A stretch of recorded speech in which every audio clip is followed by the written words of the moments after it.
26। आदाब, आप देख रहे हैं न्यूज 18। मैं हूं यूसरा हुसैन।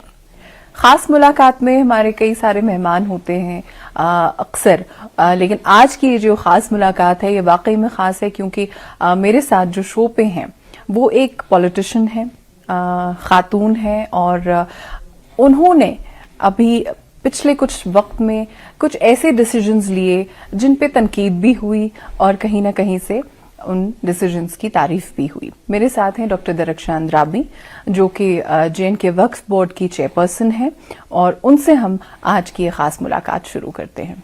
अस्सलाम वालेकुम। थैंक यू वेरी मच, आपने वक्त निकाला और अब आप हमारे शो पे आए। शुक्रिया आपका।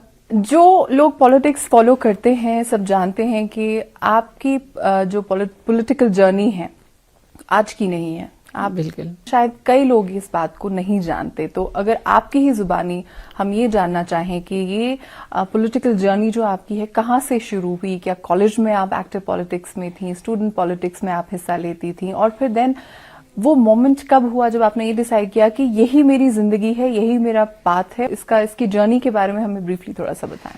बिल्कुल, आपका शुक्रिया, आपने हमें ये मौका फराहम किया। देखिए, पॉलिटिक्स एक ऐसी चीज है जो या तो आपके जनरेशन्स में होती है या आपके घर में कोई पॉलिटिशियन होता है तो वैसे पनपती है, क्योंकि ये ऐसी चीज है कि ये घर से ही आपको मिलता है। हमें विरसे में तो कुछ मिला ही नहीं है पॉलिटिक्स में, बल्कि स्कूल से ही शायद वो चीजें थी जहन में कि कुछ करना है।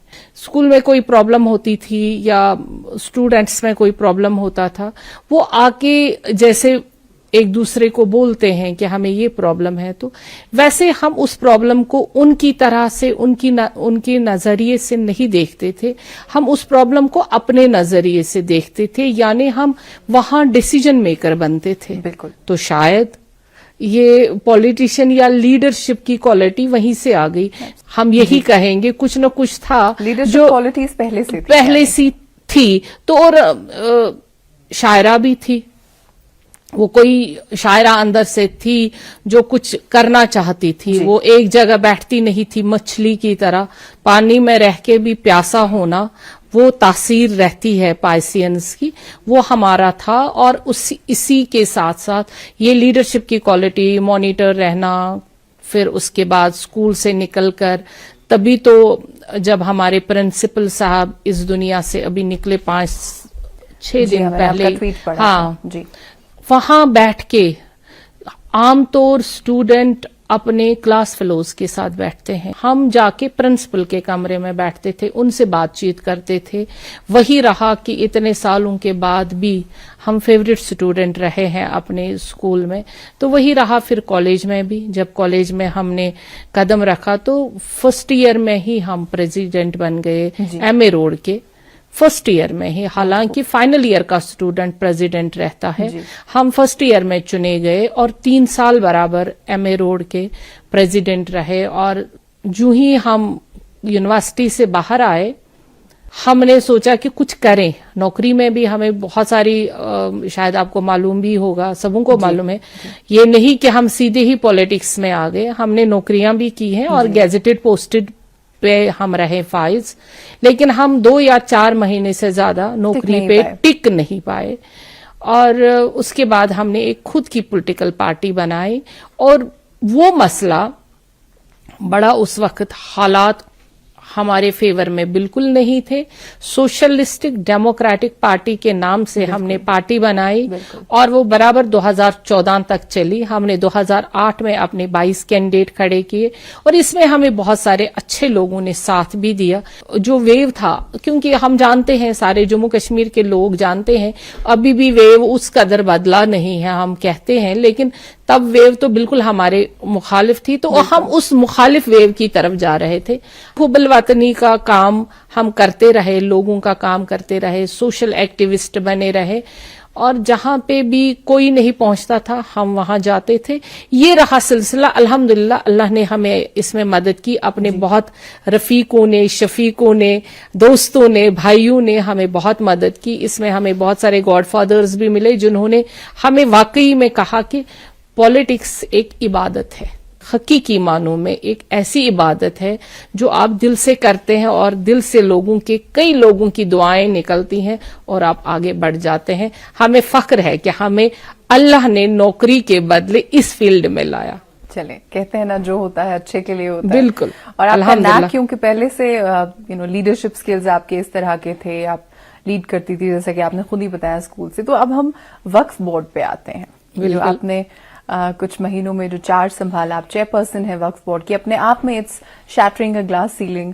آپ خاتون ہیں اور اس کو ہیڈ کر رہی ہیں. تو سب سے پہلا سوال میرا یہی رہے گا آپ سے, کیا میجر فوکس ایریاز ہیں آپ کی لیڈرشپ کے انڈر جو کہ JNK وقف بورڈ ابھی جس پہ فوکس رہے گا؟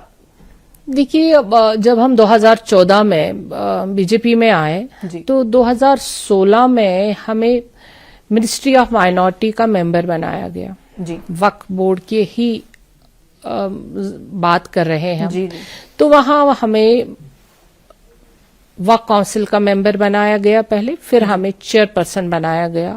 ہم 6 سال وہاں پہ رہے جی, اور ہم نے دیکھا وہاں پہ وقف کا کام کاج پورے ہندوستان میں ہم گھومے.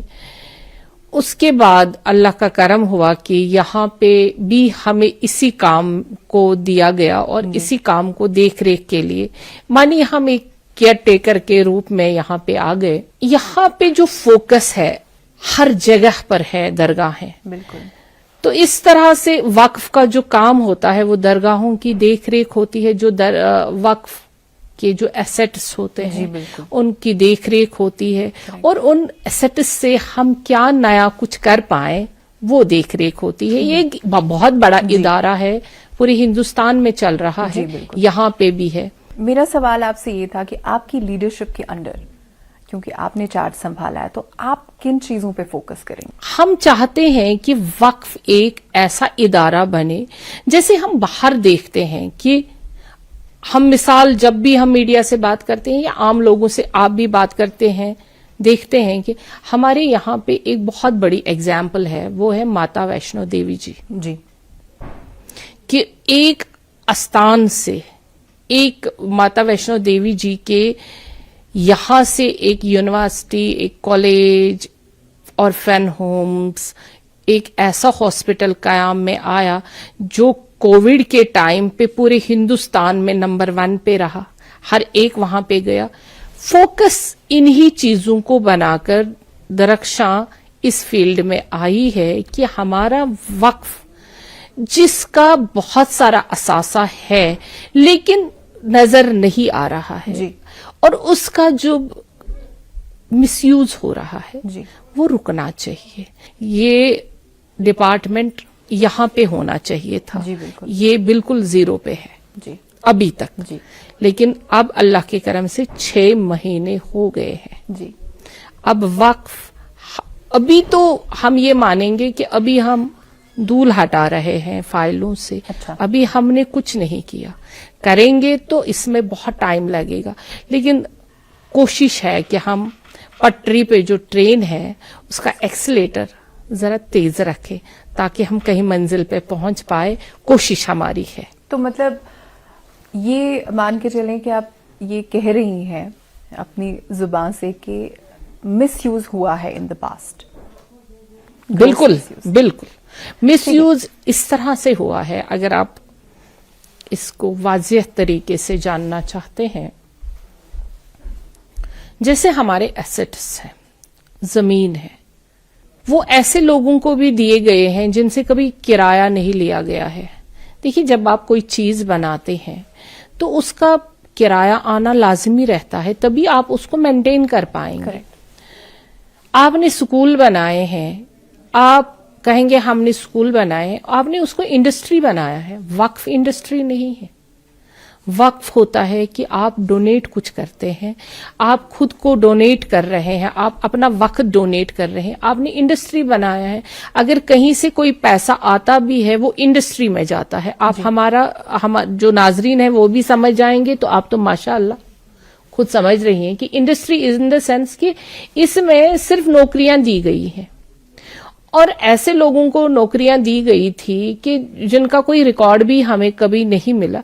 अभी हम चाहते हैं कि वो जो हमारे पास लोग हैं जिनको लाया गया है, अब हम उनसे काम लेना शुरू कर दें।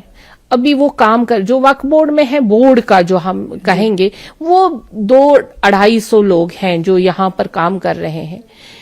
अब उनको भी हमने काम लेना शुरू कर दिया, क्योंकि वक्फ का मकसद था कि आप घर बैठिए, किसी के घर में काम करिए, तनख्वाह आपको वक्फ बोर्ड से मिलेगी। अकाउंटेबिलिटी लाना हर एक चीज में लाजमी है। हमारा मकसद है कि हम ऊपर वाले के सामने भी अकाउंटेबल हो और जमाने के सामने भी, और जो ये लोग देते हैं पैसा, ये जो लोगों का असासा है, उनको भी पता चले ये हमारा पैसा किस काम में आ जाता है। वक्फ का मकसद वो है। इसलिए कभी कभी लोगों को लगता है बड़ी हारिश है दरख्शां, हर स्टेप्स उठाती है, लेकिन ये डिपार्टमेंट ऐसा है कि इसमें हर स्टेप्स के बगैर कोई चारा नहीं है, तभी ये असासा जो कौम का असासा है बच जाएगा। अदरवाइज ये 5 साल 6 साल के बाद कहीं नजर नहीं आता। ये सरकार की मेहरबानी है, हमारे प्राइम मिनिस्टर साहब की, हमारे एलजी साहब की, कि उन्होंने हमें इसका केयर टेकर बनाया, और उनको लगा कि वक्फ खराब हो रहा है तो चलो इसको केयर की जरूरत है, तो उनकी तरफ से हमें लाया गया है। सरकार का ही ये मकसद होता है कि किसी चीज को जब उसको असासे को बचाना है तो किसी ऐसे सख्त इंसान को सामने लाते ही हैं। तो शुक्र अल्हम्दुलिल्लाह, मैं अल्लाह का शुक्र करती हूँ और अपनी गवर्नमेंट का भी शुक्रिया अदा करती हूँ कि उन्होंने मुझे ये नेक काम करने का मौका दिया। आप क्योंकि अब इंडस्ट्री की बात कर रही थी कि इंडस्ट्रीज लोगों ने बनाना शुरू कर दी, तो क्या रोल प्ले करेगा वक्फ बोर्ड एजुकेशन पॉलिसी के हवाले से? आपका क्या पर्सपेक्टिव है? आपको लगता है कि रिलीजन, मजहब और एजुकेशन को मिक्स करना चाहिए, मिंगल करना चाहिए? अगर एजुकेशन की बात हम करें, क्योंकि आप खुद एजुकेशनिस्ट हैं, आप बहुत जानती हैं, जब तक हमें इल्म नहीं होगा हम मजहब को समझ नहीं पाएंगे। एजुकेशन हमारे लिए जो ही हमारी स्कूल है, मॉडर्न एजुकेशन के साथ साथ हम दीनी तालीम भी वहां पे देते हैं, तो हमें दीन को समझने के लिए इल्म हासिल करना बहुत जरूरी होता है। और जो रिलीजियस तालीमात है जी, उनको इतनी ब्रॉडर पर्सपेक्टिव में होना चाहिए ताकि दीन और दुनिया हम समझ पाए, हमें कोई बंदिश ना हो। हम जो हमारी प्रॉब्लम्स है वो हम उसी रिलीजियस एजुकेशन के जरिए ही अपनी परेशानियां भी दूर कर सकते हैं, क्योंकि हमारे दीन में, हमारे कुरान में वो सारा कुछ है जिससे हम हर एक परेशानी दूर कर सकते हैं। उसी तरह से जितना यहाँ पे है जो हमारा वक्फ है, ये रिलीजियस जगहों की और रिलीजियस प्रीचर्स की ही जगह है, यहाँ पे उसी को हमें ज्यादा बढ़ावा देना है। लेकिन वो बढ़ावा जो न्यू एजुकेशन पॉलिसी है, ताकि हमारे बच्चे कल किसी के मोहताज ना रहे। यहाँ पे हमारे 19 स्कूल चल रहे हैं जहाँ पे बहुत मॉडर्न एजुकेशन दी जा रही है। जहाँ जहाँ कुछ प्रॉब्लम्स थी हम उसको दूर करने की कोशिश कर रहे हैं, और हमारी एजुकेशन मॉडर्न होने के साथ साथ रिलीजियस भी हो, क्योंकि सूफीज्म का जितना बोलबाला होगा, जिससे कश्मीरियत और कश्मीर जाना जाता है, मजहबी रवादारी को बढ़ाने में जो हमारे सूफी कराम का, जो अवलिया किरामों का यहाँ पे रवादारी रही है, जो उन्होंने ब्रदरहुड, ह्यूमैनिटी और कश्मीर को बचाने के लिए, कश्मीरियत को बचाने के लिए जो उन्होंने तालीम दी है, जो एजुकेशन दी है, वो हम अपनी नई जनरेशन को देना चाहते हैं। और वही एजुकेशन पॉलिसी जो हमारी नई होगी वो हम अपने स्कूलों में राइज करना चाहते हैं। जब से आपने चार्ज लिया तो कई सारे चेंजेस आपने कर दिए, जैसे कि आप खुद भी कह रही थी कि सब लोग कहते हैं कि दरख्शां जो है बड़ी हार्श है, तो ये डिसीजंस आपने आई एम श्योर कुछ सोच समझ के ही लिए होंगे। आपने दस्तारबंदी जो है وہ بین کروا دی. کسی اور جگہ کو آپ دیکھ لیں, ہر جگہ دستار بندی ہوتی ہے, تو کیا آئیڈیا تھا؟ دستار بندی ریلیجس پلیسز پہ انہی لوگوں کی ہوتی ہے جو ریلیجس پریچرز ہوتے ہیں. جیسے آپ قرآن شریف پڑھ کر حفظ کلام اللہ ہوتے ہیں, یا بہت بڑے اسکالرس ہوتے ہیں جو ریلیجس, ہم جن کو ریلیجس اسکالرس کہتے ہیں, وہ ان جگہوں پہ جائیں, ان کے لیے کوئی پابندی نہیں ہے. دستار بندی تو دلی کی شرائنز میں بھی ہوتی ہے, پولیٹیشنز دیکھیے, کوئی پبلک فگر جاتے ہیں. دیکھیے جناب, 1-2 درگاہیں ہیں جن کو مسز گاندھی نے, سبوں کو معلوم ہونا چاہیے, ایک ایکٹ کے مطابق, ایک نظام الدین ولی رحمت اللہ علیہ صاحب, اور جو اجمیر میں ہے جی چشتی صاحب کی جی درگاہ, وہ ایک ایکٹ کے تحت چل رہی ہے. اور وہاں پہ آپ دیکھیے آج تک کچھ بنا نہیں, صرف دستار بندی ہی ہو رہی ہے اور صرف پولیٹکس ہو رہا ہے. جب آپ آج کی ڈیٹ میں وہاں پہ وضو خانہ ڈھونڈتے ہیں, ملتا نہیں ہے. جب آج کی ڈیٹ میں ہم کوئی گیسٹ ہاؤس وہاں کا ڈھونڈتے ہیں, صرف 2018 میں 19 میں ہم گئے پہلی بار. ہم یہ آپ کے, کیونکہ آپ کی نیشنل چینل ہے, آپ کے ذریعے سے کہنا چاہتے ہیں, ہم پہلی بار گئے تو ہم نے وہاں پہ دیکھا ڈسٹرکشن ہے. ایز اے ممبر ہم وہاں پہ گئے. سینٹرل وقف, کس طرح کی ڈسٹرکشن, جی کس طرح کی ڈسٹرکشن ہم بتانا چاہتے ہیں, کیونکہ کوئی گیسٹ ہاؤس وہاں پہ شرائن کا کوئی نہیں تھا. اور صرف اگر آپ کو لگتا ہے دستار بندی سے ہی ہمارے درگاہوں کی بلندی ہوگی, تو شاید نہیں ہے. ہم وہاں کی بات اس لیے کر رہے ہیں کیونکہ آپ نے وہاں کا حوالہ دے دیا. وہاں پہ ہماری یونیورسٹی ہونی چاہیے تھی, وہاں پہ ہاسپٹل ہونا چاہیے تھا, کیونکہ وہاں پہ آمدنی تو کافی ہے, لیکن وہ کہاں جاتی ہے, وہی جو یہاں پہ حشر ہمارا سسٹم تھا.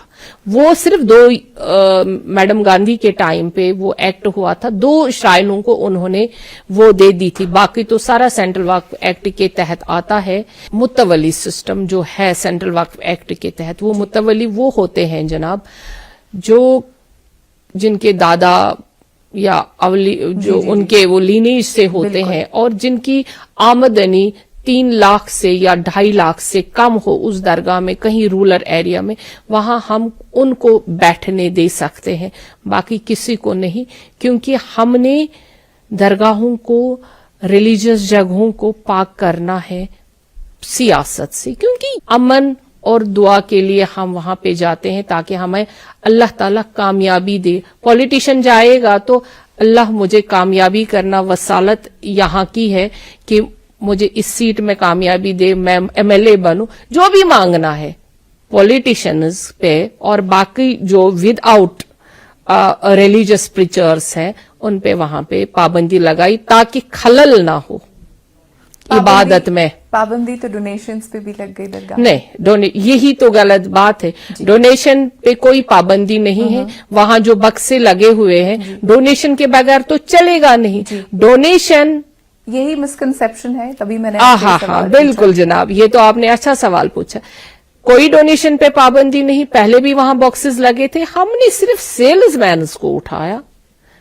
اسے تھوڑا الیبوریٹ کریں. بالکل جناب, آپ دیکھیے, آپ حضرت سلطان العارفین کے درگاہ رحمت اللہ کے درگاہ پہ جب جاتے ہیں تو وہ آپ دیکھتے تھے کھڑکیوں پہ لوگ بیٹھتے ہیں. بالکل, وہ کھڑکیاں تھوڑی ان کی ہیں, تو وہ کھڑکیاں وہ بولتے ہیں. دیکھیے, ہم آپ کے ذریعے سے یہ بھی بولنا چاہیے کہ حضرت سلطان العارفین رحمت اللہ علیہ صاحب نے شادی نہیں کری تھی, تو ان کے لینیج سے کوئی ہم سجادہ نشین مان ہی نہیں سکتے ہیں. جب سجادہ نشین نہیں ہے تو کھڑکیوں پہ بیٹھنے والے لوگ کون ہیں؟ اور جب آپ کو کسی چیز کا کیئر ٹیکر بنایا جاتا ہے, وہ وقف بورڈ کا آج کا نہیں, وقف بورڈ نے وہ پہلے سے لیا ہوا ہے, وقف بورڈ کے انڈر آتا ہے. لیکن تب کیا ہوتا تھا, آپ اپنے ورکرز کو وہاں بیٹھاتے تھے. اس میں ہمیشہ سیاست کھیلی گئی. ہم نے مذہب کو مذہب کے طریقے سے رہنے ہی نہیں دیا, تبھی ہمارے درگاہوں سے لوگ دور ہوتے گئے, تبھی ہمیں فرقے بنتے گئے. جب آپ مذہب اور سیاست کو ایک میزان میں تولتے ہیں, ہمیشہ مذہب اوپر ہو جاتا ہے اور سیاست ہمیشہ اس میں نیچے رہتی ہے, کیونکہ مذہب کی جگہ پہ سیاست کبھی نہیں آئے گی. تو اسی لیے ہم نے وہ کھڑکیوں پہ جو سیلز مین بیٹھتے تھے हमने उनको हटा दिया। अल्लाह के वलियों का और हम जैसे लोगों का वो बांध टूटने वाला था, हम वो बांध तोड़ने नहीं देंगे। और मेरे लोग, मेरे जायरीन, मेरी माएं, मेरे बहनें जाएं और दिल खोल के डोनेशन दे, ताकि हम वहां इन दरगाहों को, इन जियारत गाहों को अपलिफ्ट करने के लिए। लेकिन वो पैसा कहीं और जाता था, हमारे बक्स से खाली आते थे। उन लोगों को कोई मजहब से वास्ता नहीं है जो इन दरगाहों पे बैठे रहते थे, उनको सिर्फ यही आज भी है। वो कोर्ट्स में जा रहे हैं, अब जज साहिबान समझ चुके हैं कि ये पैसों के लिए जा रहे हैं। वो सिर्फ ये कह रहे हैं कि हमें वहां से उठाया गया है और हमें वो पैसा कमाना है। वो तो हम इंशाअल्लाह रहमान करने नहीं देंगे, क्योंकि हमारी दरगाहें अभी थोड़ा सा पाक हो गई है इंशाअल्लाह रहमान। कैंसर हॉस्पिटल एक बड़ा नोबल इनिशिएटिव था, बहुत सारा क्रिटिसिज्म भी हुआ, तनकीद हुई। क्या आपको लगता है कि वो क्रिटिसिज्म जो है मिसप्लेस था, अननेसेसरी था? तो क्या आप थोड़ा सा क्लैरिफाई करेंगे, जो कैंसर हॉस्पिटल आप ईदगाह में आपने अनाउंस किया है कि बनेगा, उसके पीछे क्या थॉट है? कैंसर हॉस्पिटल तो बनाना है, उसमें तो दो राय है ही नहीं इंशाअल्लाह रहमान, अल्लाह ने चाहा तो।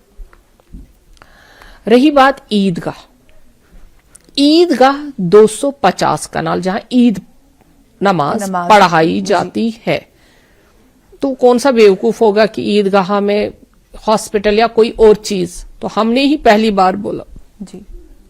ये लोगों को मिसकॉन्सेप्शन थी और कराई गई थी कि ये सरकारी जमीन है। हमारे लीडर साहिबान ने बड़ी बड़ी बातें की। किसी ने कहा मुझे टोटू ग्राउंड में बनाइए, किसी ने बोला मुझे बाईपास पे बनाइए। और जनाबे वाला, जब आप खुद थे चेयरपर्सन, आपने टोटू ग्राउंड में क्यों नहीं बनाया?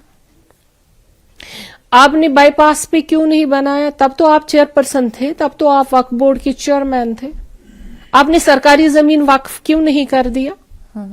सरकारी जमीन वक्फ नहीं होता है, वक्फ की जमीन सरकारी नहीं होती है, और वक्फ की जमीन किसी का असासा नहीं होता है। ये मैं उन पॉलिटिशियनों को जो बड़े दावे करते हैं, अंग्रेजी में बात करते हैं, वक्फ समझा ही नहीं है किसी ने।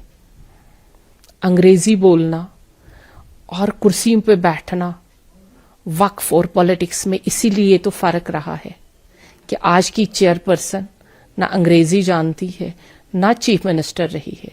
आज की चेयरपर्सन एक अदना से इंसान, उस फैमिली से बिलोंग करती है जहां सिर्फ और सिर्फ मजहब सिखाया जाता है, और सिर्फ ये कहा जाता है कि दरगाहों की और वक्फ की तामीर और तरक्की कैसी होती, ये हमारी अमानत है। ये दर्स दिया गया और उसी स्कूल से हम पढ़े हुए हैं। हम इनके तरह फॉरेन से पढ़ के नहीं आए हैं कि हम टोटू ग्राउंड को कहेंगे ये वक्फ की जमीन है, इसमें कैंसर हॉस्पिटल बनाइए। कैंसर हॉस्पिटल बनेगा वक्फ का, और वो बनेगा वक्फ की जमीन पे। और हमारे लोगों को ये पता होना चाहिए कि पहला वक्फ, जो कॉन्सेप्ट ऑफ वक्फ हुआ है, वो हमदान साहब ने रहमतुल्लाह अलैह ने मलखा, जिसको आम फहम जुबान में कहते हैं, जो कब्रिस्तान है, 1000 कनाल था, और 650 कनाल ईदगाह, जिसको ईदगाह इलाका कहते हैं, वो जमीन खरीदी गई थी और बाद में इसको वक्फ किया गया था। अब 650 कनाल में 250 कनाल हमारे ईदगाह है, 186 कनाल्स हमारी, जिसमें लोग अभी तक समझ रहे हैं सरकारी जमीन है, प्लेग्राउंड है, और 100 कनाल रखा है जिसमें पार्क बनाया गया है। ना तब पूछा गया है ये, हम ना वक्फ बोर्ड से पूछा गया है, और लोग समझते रहे। और जो पीछे 150 कनाल हमारा है ईदगाह में, उस पे मकान बनाए गए, तब मजहबी दान कहां गए थे? तो सवाल, कैंसर हॉस्पिटल बनेगा और बिल्कुल वहीं बनेगा। कहां बनेगा? बनेगा वक्फ की जमीन पे। अच्छा, क्योंकि ये वक्फ का है। जैसे माता वैष्णो देवी जी का नारायणा हॉस्पिटल वहीं पे बना जी, ये टोटू ग्राउंड में नहीं बना। जैसे हमारी यूनिवर्सिटी IUST बनी है वहां पर। इसलिए बहुत सारे सवाल है, बहुत सारे जवाब है, शायद वक्त की कमी है। मेरे दिल में दर्द है वक्फ के लिए, اور میرے لوگوں کو ہونا چاہیے. میں اپنا وقت اپنی زندگی وقف کر چکی ہوں. اس وقف کے پیچھے میں وقف سے کوئی چیف منسٹروں کی طرح تنخواہ نہیں لے رہی ہوں. میں نے کوئی پیسہ نہیں لیا. میں نے ابھی تک پانی بھی نہیں پیا ہے وقف کا. میں صرف اپنا وقت اپنی زندگی وقف کر چکی ہوں تاکہ یہ وقف کا اثاثہ بچ جائے اور لوگوں کو پتا چلے کہ ہم کس طرح سے وقف کو بچائیں. پولیٹیکل سٹیٹمنٹ دینا بہت چھوٹی بات ہے اور کسی اثاثے کو اور جب آپ کسی کرسی پہ بیٹھتے ہیں اس کے ساتھ انصاف کرنا بڑی بات ہے. بہت بہت شکریہ آپ کا. آپ سے بات کر کے بہت اچھا شکریہ. لگا. کئی سارے آئیڈیاز اور مسکنسیپشنز جو ہیں ان پہ بھی کلیئرٹی ملی and it's always a pleasure speaking with you. شکریہ آپ سب کا. Plus Crop Viewer